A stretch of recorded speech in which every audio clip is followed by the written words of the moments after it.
Oke, halo semuanya. Video kali ini adalah video paling menarik yang pernah gue buat, dan video kali ini itu juga bakal mengandung informasi yang secara psikologi, secara sains, secara komunikasi sains, itu bakal bikin lo bisa paham sebuah konsep komunikasi yang lo bakal bisa bikin siapapun orang jadi suka sama lo. Dan dalam kategori suka ini berarti bukan cuma suka secara kayak, oh, seksual doang, kayak cewek gebetan lo jadi suka sama lo, bukan, tapi gue lebih berbicara ke arah, oh, partner bisnis lo bakal suka sama lo, atau mungkin lo bakal mudah nyari teman baru karena mereka lebih nyaman ngobrol sama lo. Intinya semua orang bakal lebih pengen temenan sama lo. Oke, dan ini bakal berhubungan erat dengan konsep yang gue sebut sebagai networking. Tapi pasti gue percaya semua orang yang nonton video kali ini bakal kena sebuah efek clickbait, karena memang kata suka sering diasosiasikan dengan kata-kata seksual suka, lebih ke eros gitu biasanya. Jadinya lo bakal mikir, oh bang, berarti setelah video kali ini gue bakal tahu cara bikin gebetan suka sama gue. Ya udahlah, terserah gimana framingnya, intinya ini menarik banget video kali ini. Oke, jadi video kali ini gue bakal ngebahas sebuah penerapan atau sebuah konsep yang dimana dalam komunikasi itu sebenarnya banyak yang sering bingung, kayak bang, kenapa ya gue tuh susah banget punya teman, bang, kenapa ya gue tuh susah banget punya pacar, punya gebetan, bang, kenapa ya pas gue lagi negosiasi bisnis gue tuh susah banget ngedilin kontak bisnis gue, dan kenapa ya bang pas gue lagi interview kerja gue susah banget diterima kerja. Oke, nah sebenarnya gini ya, anggap ini adalah diri lo ya, ini adalah diri lo. Dan diri lo itu pada dasarnya terdiri dari 3 komponen. Gue nggak ngomong tentang badan. Gue nggak ngomong tentang kayak muka lo ganteng atau enggak. Gue nggak ngomong tentang kayak lo itu ibaratnya mukanya bersih atau enggak. Bukan. Tapi komponen ini nggak berhubungan sama fisikal lo nya. Nah, 3 komponen ini itu terdiri dari value, dari skarsitas, dan yang ketiga adalah market demand. Nah, 3 ini itu berhubungan erat baik dengan kayak pertemanan, dengan jodoh, dengan partner bisnis, dengan karyawan yang mau nyari interview kerja, ini berhubungan. Jadi gue bakal jelasin dulu dengan sebuah konsep barang deh, sebelum kita masuk ke bagian yang manusianya. Karena kalau kita langsung masuk ke manusianya, gue percaya sepenuhnya pasti lo bingung itu artinya. Ya, ini gini, anggap misalkan gue mau nawarin lo sebuah produk. Oke. Di sini ini adalah sebuah beras. Oke. Sekarang gue pengen nanya ke lo, kegunaan beras itu apa sih? Kegunaan beras itu apa? Pasti lo bakal bilang kayak, bang, iya, simple banget. Buat bikin gue kenyang, bener gak sih bang? Ya kan? Beras itu buat kita masak, buat bikin kita kenyang. Atau bisa jadi, bang, bisa juga buat gue donasi. Oke. Bang, bisa juga beras itu buat gue, misalkan apa? Biasa banyak juga, misalkan kersos deh. Bantu bakar sos bang, gue butuh beras gitu. Intinya kegunaannya kurang lebih kayak gitu. Ya. Nah, ini adalah kegunaan dari beras. Yang kedua, yang pengen gue bilang kalau adalah, coba kita lihat stok beras di bumi ini, misalkan ada berapa. Tolong ingat, ini memang sedikit ekonomi konsepnya, karena gue bukan ekonomi sih. Gue pakai konsep beras, biar lo lebih mudah paham dulu. Kita pakai barang dulu, baru kita nanti masuk ke bagian orangnya. Ya. Jadi ikutin dulu aja di awal ini. Nah, anggap misalkan sisa stok beras di bumi ini, itu ada, let's say, misalkan 5.000 kilo beras. Misalkan. Itu bang, dikit gak sih? Dikit banget. Dikit banget, nggak bakal cukup buat populasi manusia. Tapi kita asumsikannya cukup aja dulu. Ya. Anggap satu manusia cuma butuh 1 butir beras. Nah, gue pengen bilang kalau gini, yang butuh. Nah, karena ada 5.000 kilo beras di bumi, yang dimana orang nyari pada umumnya biar orang itu kenyang, donasi, atau mungkin buat kersos gitu kan. Maka karena stoknya misalkan di sini masih banyak, maka yang butuh berasnya juga dikit.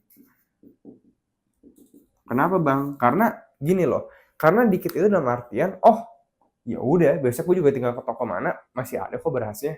Oke, jadi lo dapet ya konsepnya. Gue ke toko si Jason, gue besok ke toko si Aldi, besok ke toko mana, pasti beras ada aja.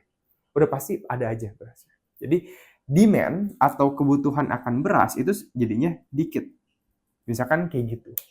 Ya. Nah, yang gue pengen kita bayangin adalah kayak gini. Seandainya tiba-tiba skarsitas atau stok dari beras ini, itu tiba-tiba bumi kena yang namanya racun dinosaurus. Jadinya stok beras semuanya diambil sama dinosaurus dan cuman tersisa 1 kilo doang. Nah, lo kebayang nggak 1 kilo? Yang awalnya ini ada banyak berasnya di sini, dan di sini ada banyak orang nih, ya. Dan setiap orang punya berasnya masing-masing. Tiba-tiba berasnya itu sisanya cuman 2 misalkan. Yang awalnya mungkin 5, sisa 2 gitu kan. Dan orangnya masih ada banyak. Alhasil secara logika, maka orang-orang ini bakal berusaha untuk memperebutkan ke beras ini. Oke, ketiga beras yang tersisa ini.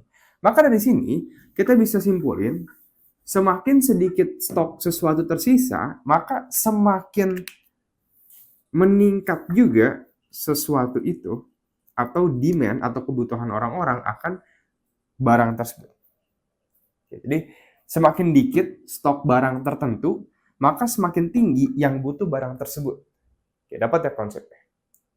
Nah, yang menarik adalah terkadang ini juga nggak dipengaruhi oleh stoknya doang, tapi kegunaan sesuatu barang, semakin dia tinggi kegunaannya, maka pada umumnya ya stok barang tersebut juga akan semakin limited pada umumnya.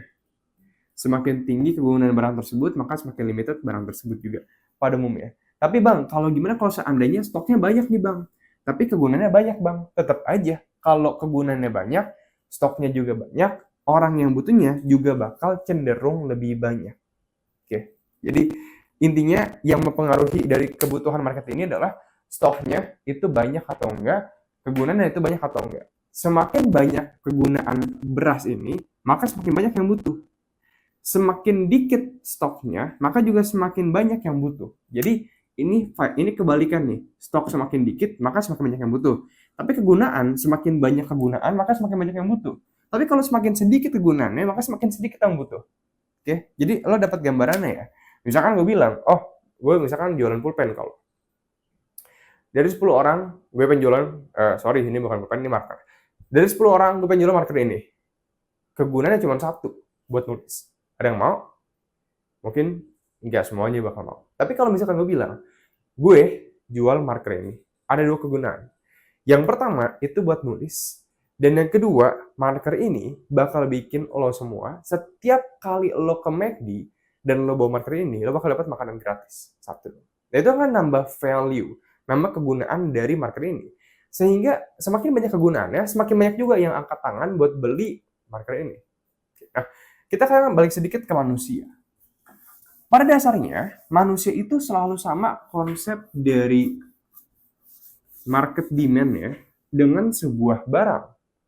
Maka gue bakal bilang kalau semakin tinggi kegunaan atau banyak skill yang seseorang punya, maka semakin tinggi juga kebutuhan orang-orang akan orang tersebut. Ini bisa kita lihat. Lo pernah lihat gak? Pas kita masih SMP, biasanya kalau pas ulangan, anak murid yang pintar, tiba-tiba dia banyak temennya. Banyak yang ngedeketin, banyak yang, lu ntar makan siang bareng lah, segala macam gini-gitu kan. Awalnya dia kayaknya kita nggak temenin gitu loh. Tapi gara-gara kita mau ulangan, tiba-tiba dia orang banyak temennya. Kenapa? Karena pas di ulangan, kita butuh value dia, yaitu adalah kepintaran dia. Oke. Maka karena dia berguna, maka banyak yang butuh dia. Nah, yang menarik adalah kalau di kelas tersebut itu ada 5 orang pintar,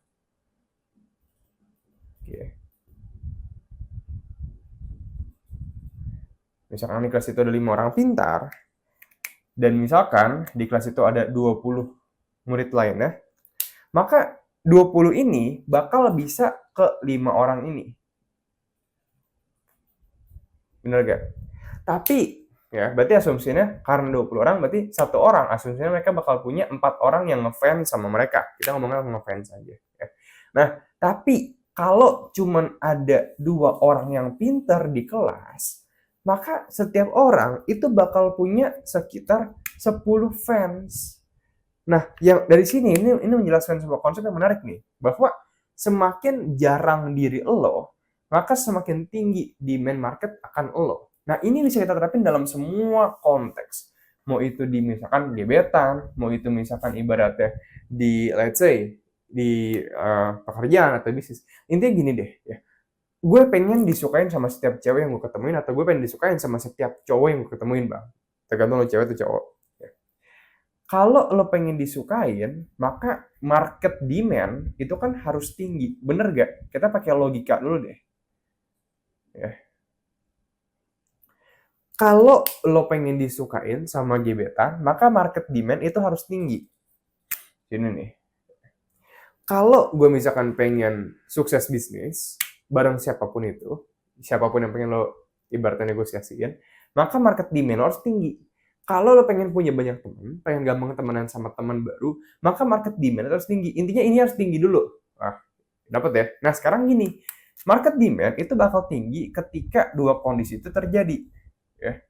Value lo itu meningkat, dan scarcity lo itu menurun. Yang gue bilang tadi konsepnya, ingat ya yang rumus tadi gue bilang. Skarsitas itu pada dasarnya kayak gini. Kalau value, gue nanti bakal jelasin gimana cara ningkatinnya, tapi skarsitas gue bakal jelasin dulu. Pada dasarnya, kelangkaan skarsitas atau kelangkaan diri lo bakal meningkat seiring value lo juga meningkat. Kelangkaan diri lo-nya ya, bukan di pasarnya. Gue lebih bilang ke lo-nya.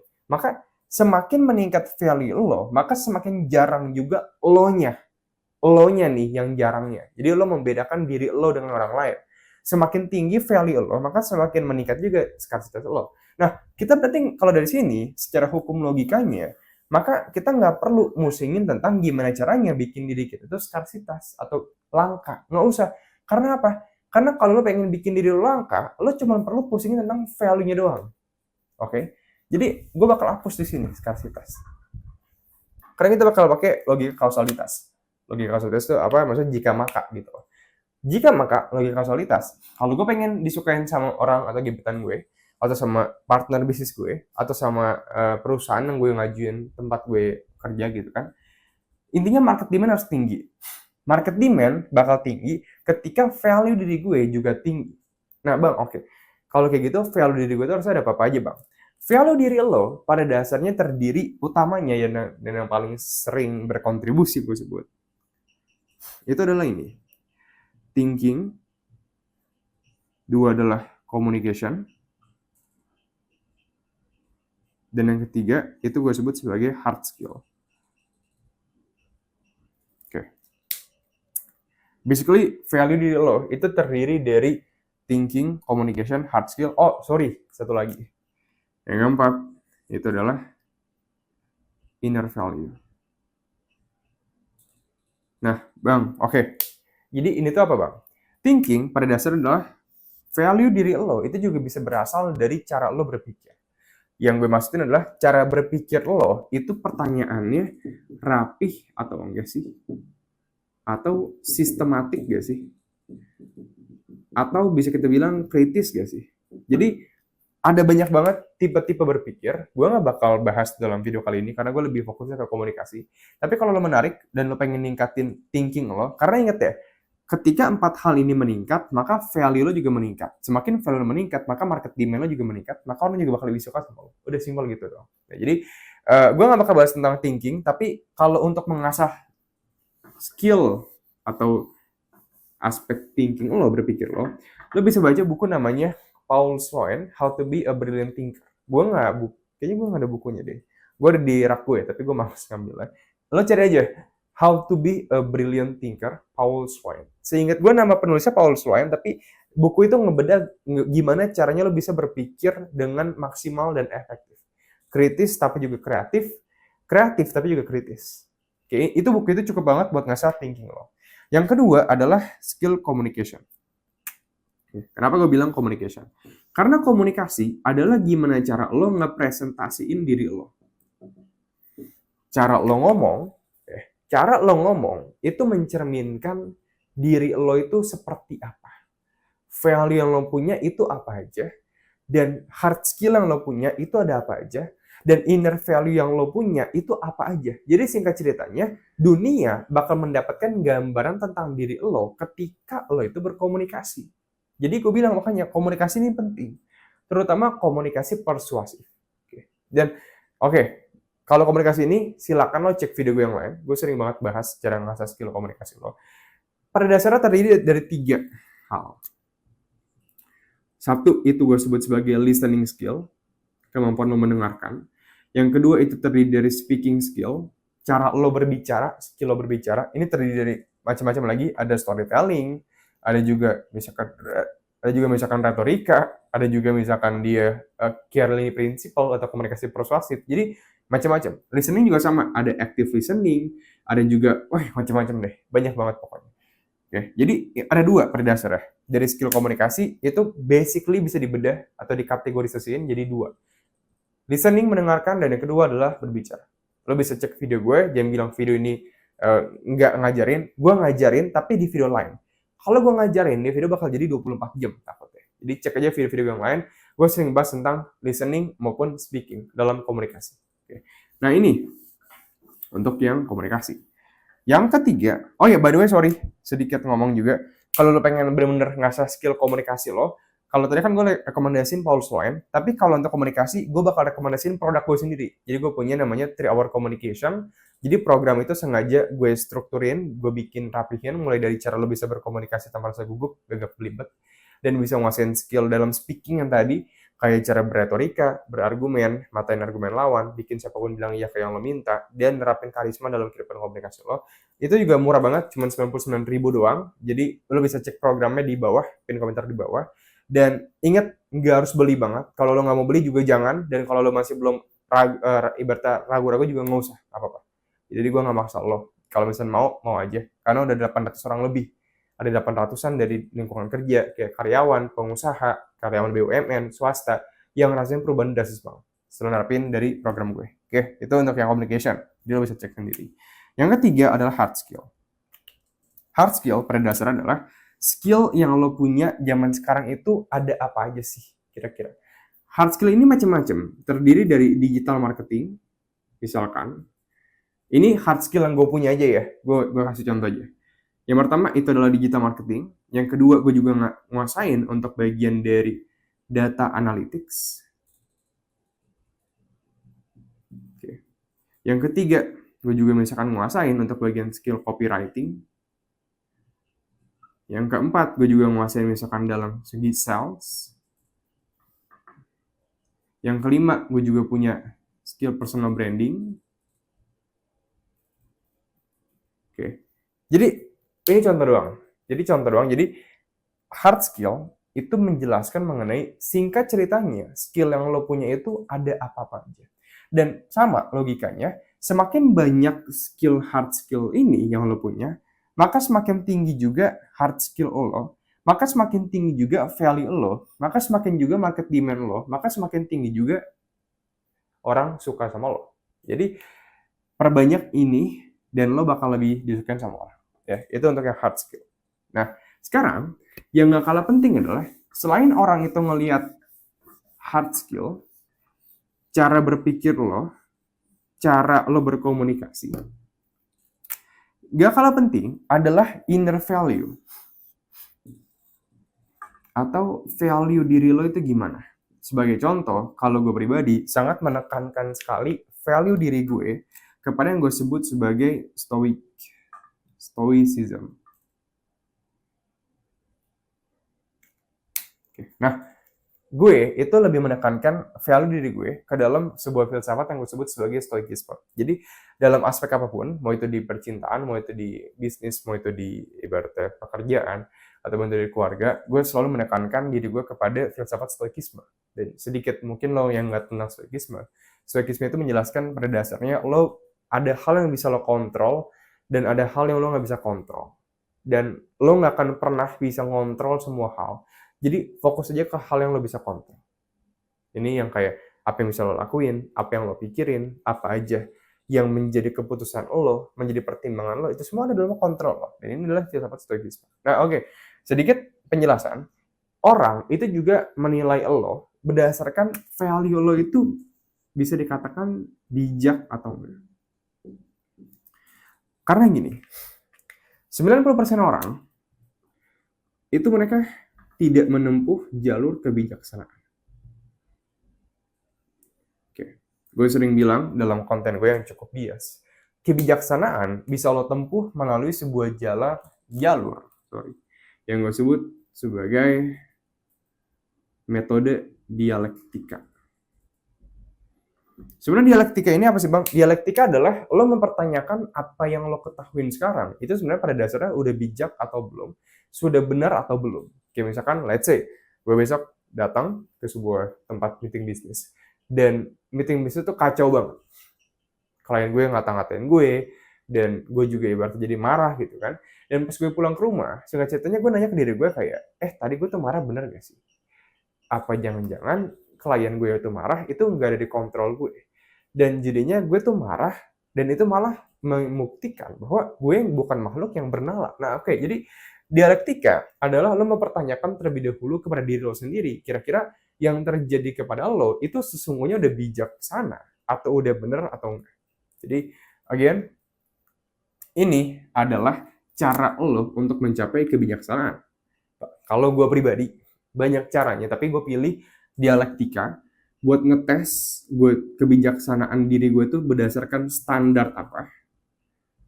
Dan kalau belum sesuai standar dengan filsafat yang gue pilih, yaitu adalah filsafat stoikisme, maka gue harus melakukan sebuah pembenaran diri, fikstasi atau pembenaran diri. Jadi gue ngebenerin diri gue semenjak saat itu.